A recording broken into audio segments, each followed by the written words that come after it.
Hey everyone, Mr. Marciano here. This will be your warm-up video for the week. This is distance learning week 5, I think.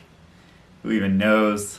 First, I want to start by saying thank you again, and I know I keep saying this in all our Google Meets, but thank you so much for your participation and for still engaging in our HyperDocs and our conversations and the Google Meets. You've all been really fantastic, and me and Ms. Eastridge are super proud of you. All right, so this week's exercise is brand new to the 6th graders. If you're a 6th grader, you have never seen this exercise before. 7th and 8th graders, you are very familiar with this exercise. It is 2A from the Habits of a Successful Middle School Musician book. So 7th and 8th graders, obviously feel free to play along with this video, play along with me. If you're a 6th grader, what I need you to do is open up this warm-up in Smart Music, and there should be 2 notes in there that might be unfamiliar to some of you, maybe not all of you.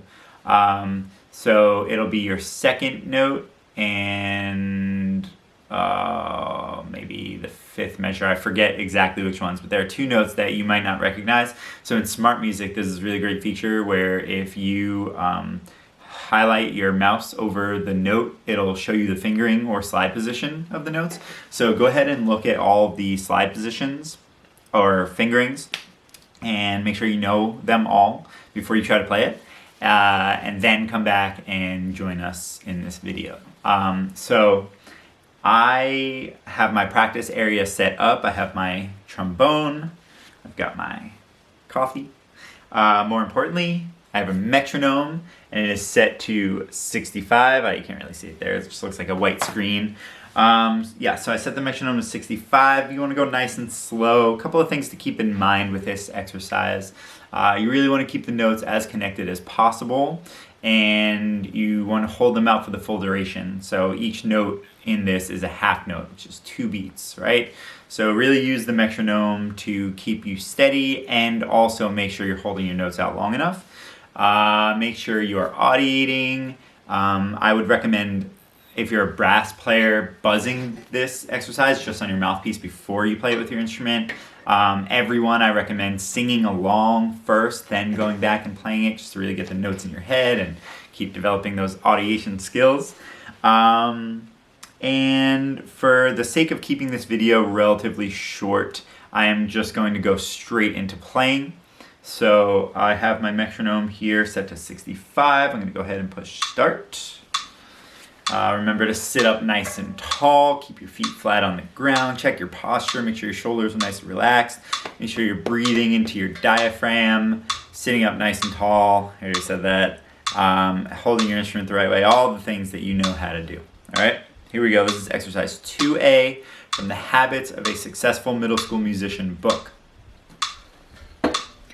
1, 2, ready?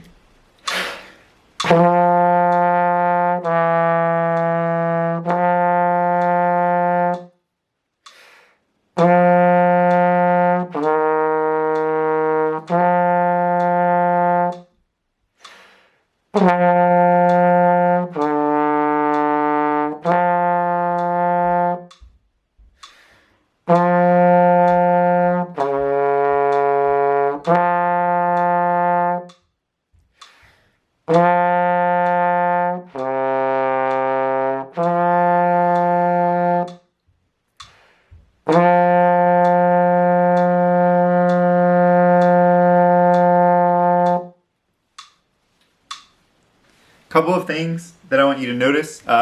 If you were counting that last note, we held it out for 6 beats. If you look on the warm-up itself, you'll notice that there's a fermata over that last note. A fermata, for those of you who don't know, is just really telling you to look up at the conductor and hold the note out until the conductor cuts you off. So we held it out for 6 beats instead of 4 beats like a normal whole note. For my French horn players, something to keep in mind, this exercise is written a little bit different for you, so the notes don't match exactly. You should definitely still play along. It'll help you develop your audiation skills and just really work on your intonation, playing in tune. But you can also listen to your notes on Smart Music. Just push play and listen to your part, so you're really making sure you're playing the correct notes for you. Your notes are a little lower than the ones that we just played. If you are a 7th or 8th grader, definitely go on to some of the exercises on this page. And anyone can go back to any of the exercises we've done in the previous 4 weeks and watch those videos or just do those exercises. Remember, you want to give yourself about a good solid 5 minutes of warm up, time designated solely to warming up, okay? I think that's it for today. Thank you for watching. Thank you again for being here. We appreciate you. We miss you so much. And I'm looking forward to continuing looking and giving feedback at the great work that you've been submitting. So thank you. Take care. Be safe.